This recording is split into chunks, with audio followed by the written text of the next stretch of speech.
Support comes from Arrow Video's The Lucas Moodysson Collection, a limited edition box set featuring all 7 narrative films from the director hailed as a young master by Ingmar Bergman. Available together for the first time, Moodysson's eclectic filmography can now be appreciated as the work of a singular filmmaking voice. As avowedly uncompromising and unabashedly political as it is keenly observed, deeply felt, and frequently hilarious. The 6-disc set includes a 200-page hardcover book, interviews with Moodysson and his collaborators, video appreciations, short films, trailers, archive extras, image galleries, and much more. Buy it at arrowvideo.com. First of all, the nature is absolutely stunning and really does something with your body, with your mind, and just being on a horse, and the horse does the job for you. And people were saying, you've become a very good horse rider, you're doing very well. And yeah, but it's just the horse doing the job. I'm just sitting on it. And the wind, the rain, all the elements of nature, in a way, I just had to open my eyes, and then everything was there. Filmmaker Magazine presents Back to One with Peter Rinaldi. Elliott Crosset Hove is an actor. He stars in the new film Godland. He sat down with me in cyberspace to talk about the work. Do you have a typical way that you like to begin your preparation process when you get a new role?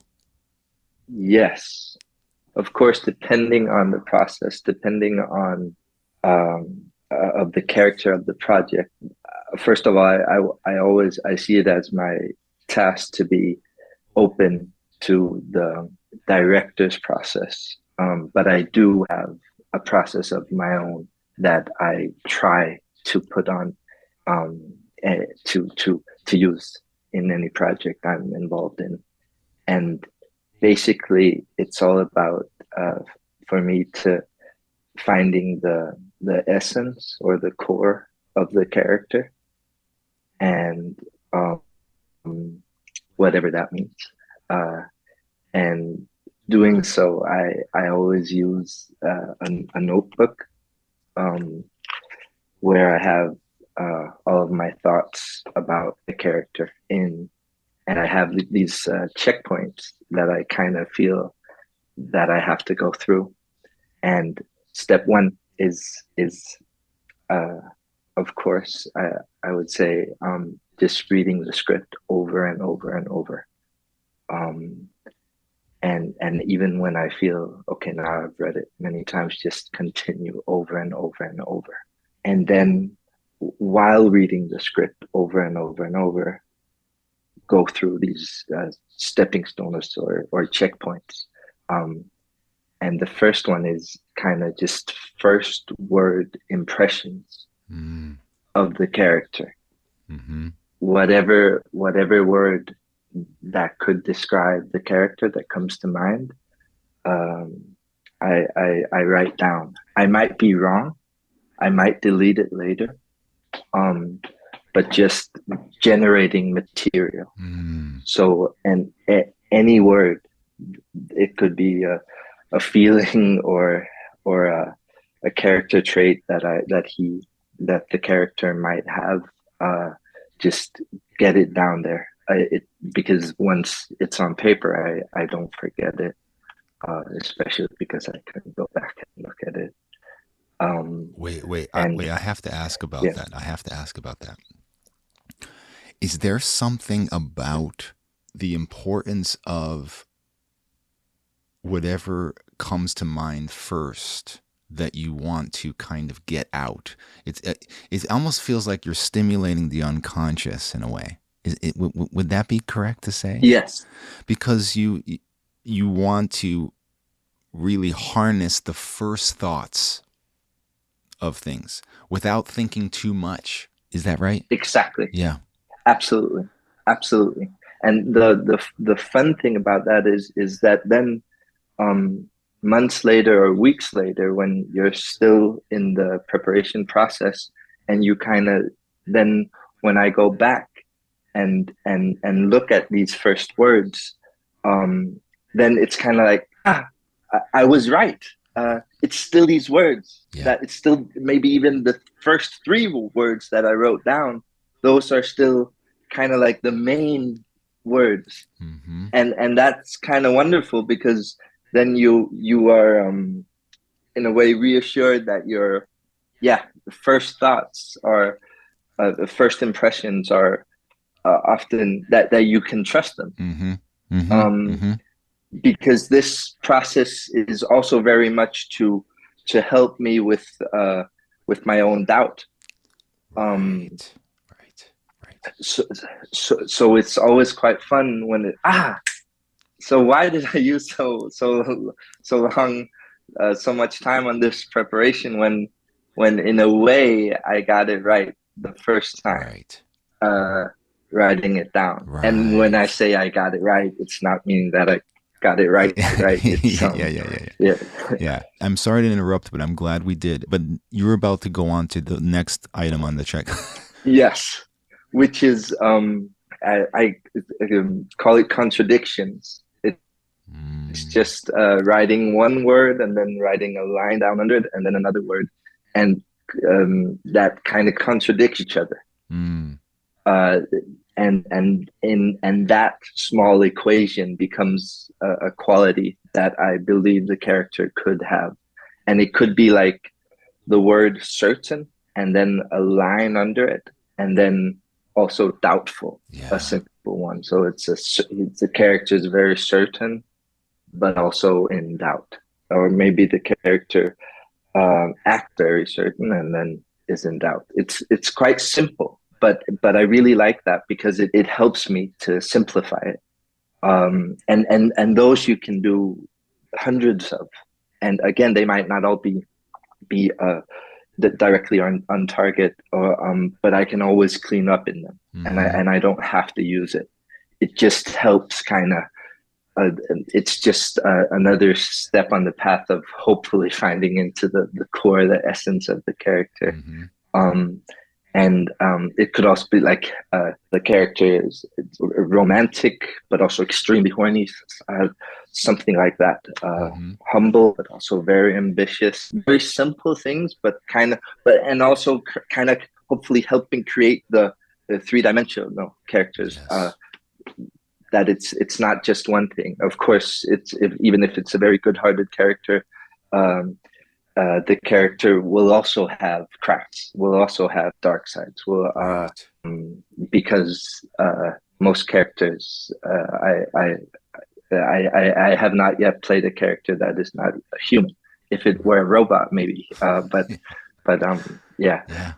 It feels like when I look at specifically the performance in Godland, I can see these contradictions within your performance very naturally, but I don't understand how you are working with them in real time in front of the camera, making these contradictions work for you. I mean, how does that happen?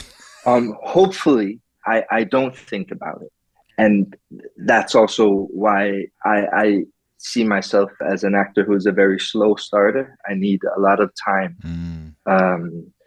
To get into what I believe is the essence or the core of the character, to feel comfortable there, and these contradictions, they if I did it right, they will be a natural, a fluid part of the character, and therefore hopefully I don't have to think about it.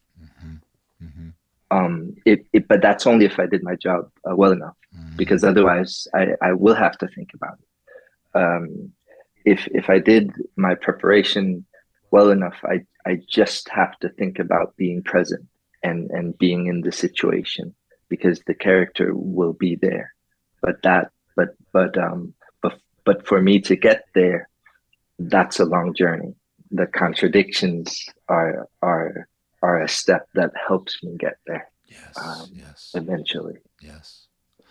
So because you're a slow starter, because you need time, what are some of the other aspects of this that you need to be doing before day one?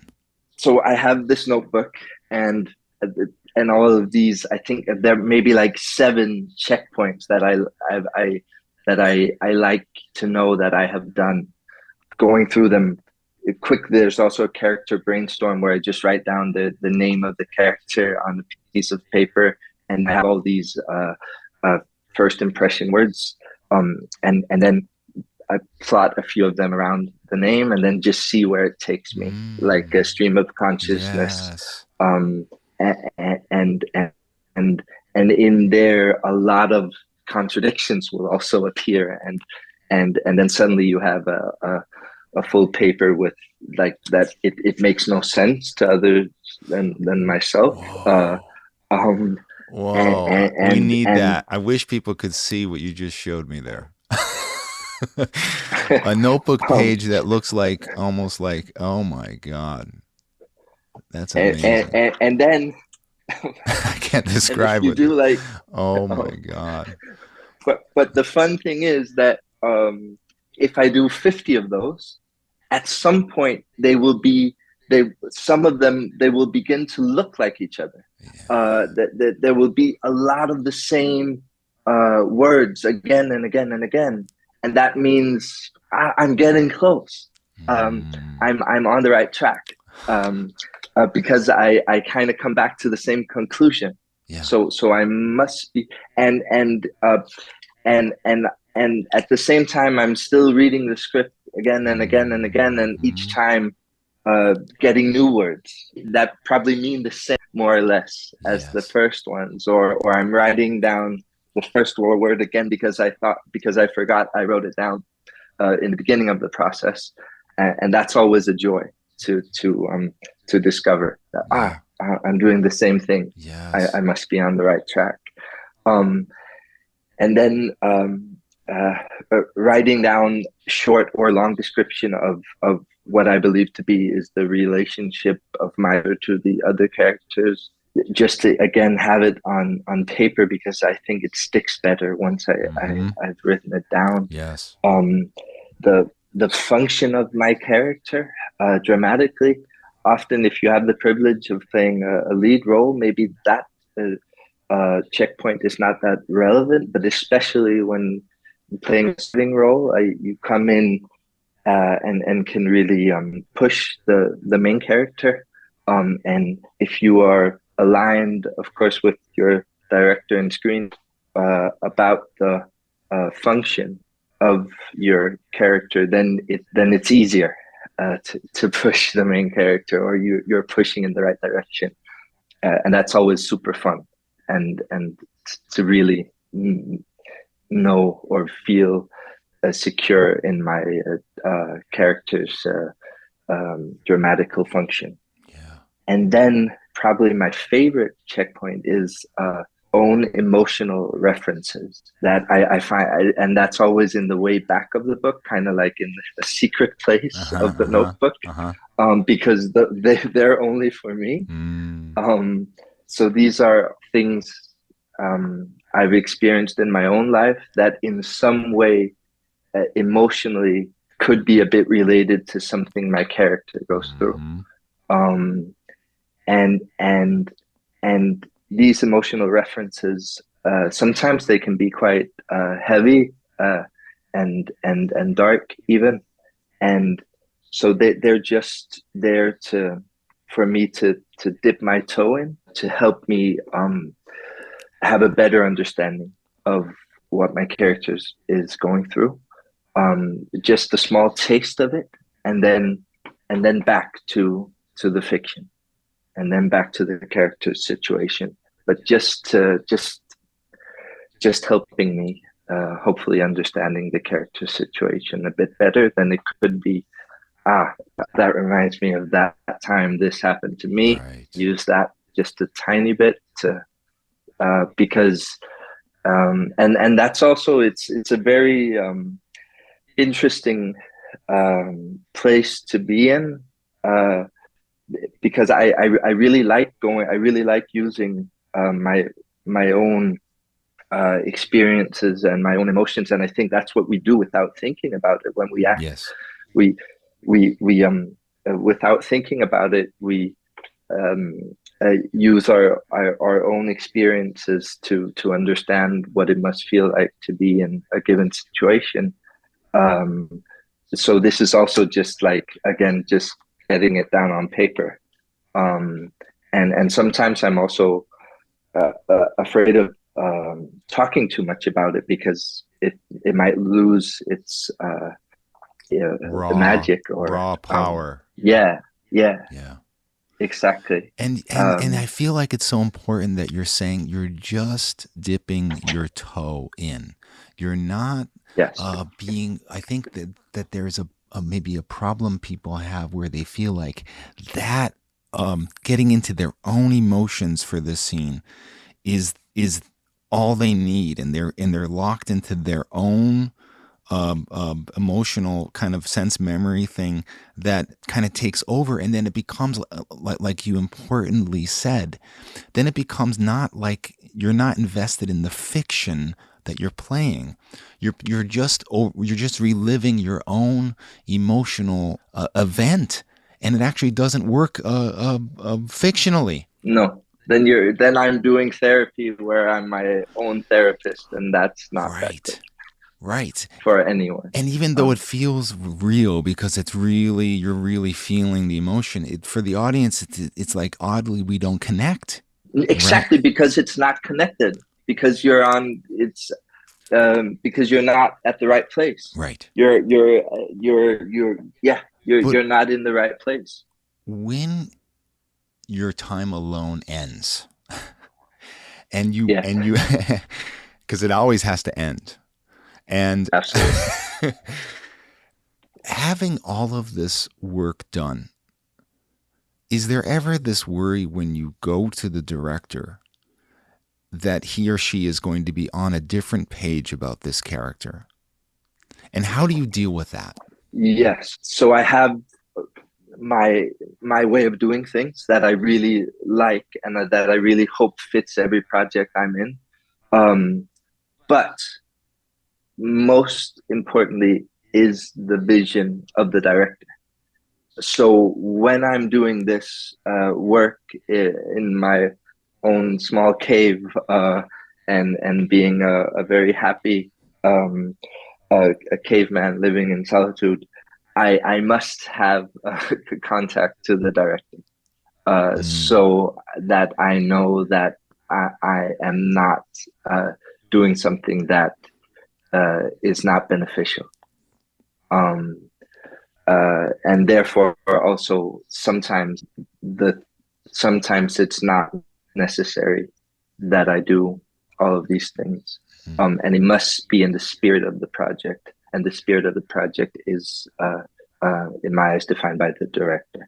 So it's there has to be a contact, and there has to be understanding that either it's very good that I'm doing it, or that I should be doing it in a different way, or maybe I should just wait and then we'll do it when we're together. Mm-hmm, mm-hmm. It's kind of like a dream, I think, for a director to have an actor this invested in building this kind of inner life and this kind of subconscious work on a character. I can't imagine anyone feeling like, wow, this is, he's kind of taking this and kind of running with it. Well, that's what you would want for someone to do, right? Because they have to embody this person, right? I mean, is anybody ever getting intimidated by you kind of taking over the role and kind of making it your own? I don't think I've experienced that yet. Maybe because I was too much in my own characters, I didn't notice it. But because I do see it as my most honorable task to be truthful to the director's vision and serve the director, that in some that hopefully there's room for both of it. Yeah. But only if I'm also aware that the main thing is not what I think, and I do try to be very aware of that, and also because that's generally what I believe. It's not a solo show; it's a team effort, and there's a captain, and that's the director. That's not me. So let's talk about yeah. one of these captains, Hlynur Pálmason. This film, Godland, is my introduction into his work, and I really should have seen Winter Brothers, which I heard of, and then I really should have seen, and it was actually on my watch list, A White Day. But so now I'm going to get to them now after this, because this guy's really something. Talking about Godland though, because this is the film that's coming out here in America. I'm imagining that because of the environment that your character is in, this probably helps your work, right? When it's so visceral. It almost like, it feels like it almost will, if you've done your work, then you just have to be there, like you're saying, be present, because the environment is helping you act, right? Absolutely. Like it does all the work for you in so many ways. And we also had the privilege of shooting chronologically. Like I think 98%, I would say. There were so many things that did it for us, and that did it for me, and that just did help me so much. And it was amazing. First of all, the nature is absolutely stunning, and really does something with your body, with your mind. Yeah. And just being on a horse, and the horse does the job for you. And people were saying, you've become a very good horse rider. You're doing very well. And yeah, but it's just the horse doing the job. I'm just sitting on it, and having a easy ride. Yeah. And the wind, the rain, the all the elements of nature. In a way, I just had to open my eyes, and then everything was there. Yeah. And that was a really wonderful, big help. So you being able to be so natural in this environment just fascinates me. And I want to know, like, when we use the word environment, but I want to know what the filming environment was like in this environment. I would say very low key set, a very loving, friendly, a familiar set, and that's because people who are there really want to be there. People who are there know that this will be very, very tough. Mm-hmm. The majority of the people working on the film had worked with Hlynur before on his previous films. He has he tends to hold on to the people that he appreciates and that he really likes working with, and people also really like working with him and appreciate his way of working. So there's no feeling of what did I sign up to, or this was not what people told me it would be. So in a way, we're all in it together, and we're all there because we really want to be there, and we really want to go through this very hard shoot, which is also beautiful and amazing shoot, but also very hard and tough. But we all knew that it was going to be hard and tough, and that we cannot make this film without it being hard and tough. Right. And so we might as well stick together and be very kind to each other and support each other. And so it was very, very, very, very friendly, very loving set. And many of the key functions on his film and his fellow artists on the film are his classmates from film school. DOP, editor, hair and makeup, costume, same people.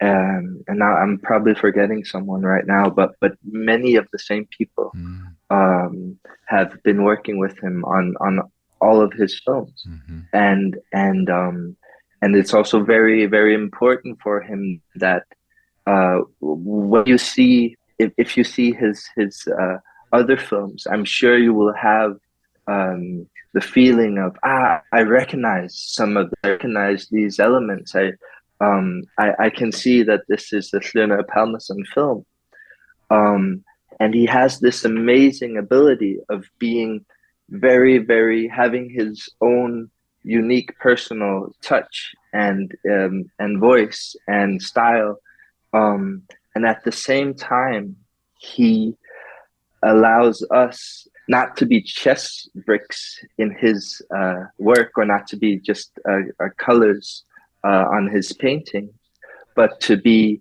creative artists as well, because he gives a lot of responsibility and trust, and then he manages to keep us all on the same page, so that we're all creating the same film, which is ultimately his vision, his film. But he's given us so much responsibility and trust that we all feel that we have really contributed to as creative artists as well, and that also influences the set. Yes. Yes. So it's like it's wonderful. In a way, it's also like meeting people. If I kind of imagine that if you had a studio where you go paint or work, and you meet other artists, it's kind of like that. Yeah. Of course, we all have a certain function and role, but it's and it's not that there can't be discussions or but it's all in a really respectful way, I think. That's amazing.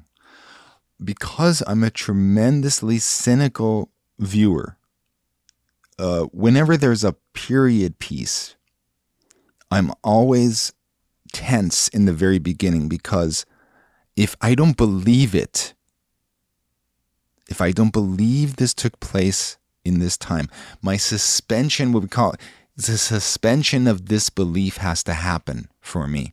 It very often doesn't happen. It happened instantly with this film. It never let go. But every person, though, that comes on the screen has the possibility of knocking it out for me.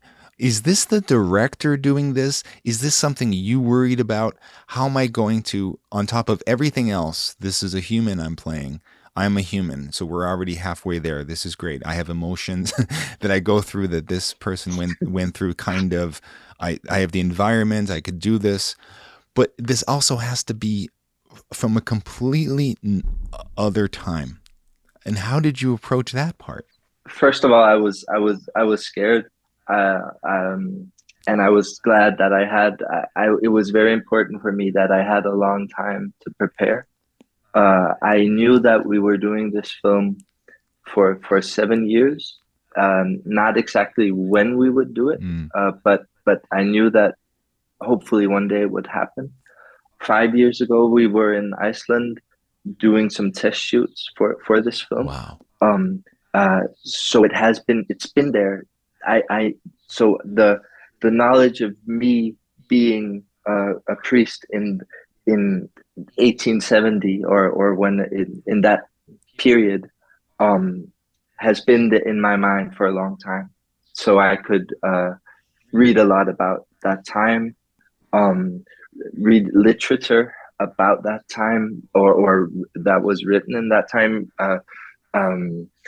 read literature that maybe resembled the journey that the character was about to go off on, but then mostly time to dig into to the essence, to the core of the character, and researching about the time researching about literature at that time, reading, and that combined with these stepping stones or checkpoints helped my doubt, because who am I to say that I'm a priest and and we're in the 1870s or something like that. The actor is the first doubter, right? The actor themselves is the first doubter. If you can conquer that and make your own doubt go away, odds are that my doubt is not going to be there. And that's what happened. I'm glad to hear that. That's a huge success, because I'm a doubter. But that's important, because you cannot just make characters to people. We have to have the doubters. There has to be something for the doubters, and it's good to doubt.